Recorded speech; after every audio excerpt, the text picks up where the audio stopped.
Minsan, ipaparanas sa'yo ng buhay ang mabigat na hamon, hindi para mapagod ka, kundi para matuto kang bumangon. Minsan sa buhay, dumarating ang mga pagsubok na tila napakabigat at mahirap lagpasan. Parang nawawalan ka na ng lakas at pakiramdam mo'y napapagod ka na sa paulit-ulit na paghihirap.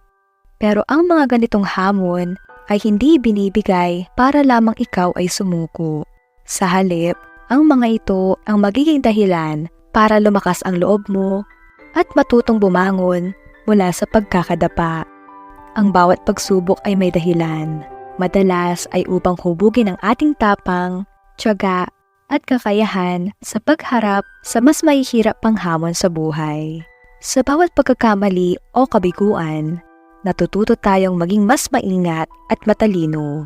Sa bawat pagbangon mula sa hirap, natututo tayong maging mas matatag at mas buo ang ating loob.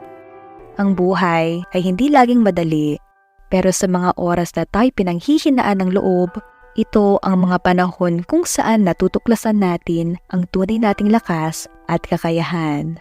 Masasabi mo na lang sa sarili mo na kaya mo pala. Hindi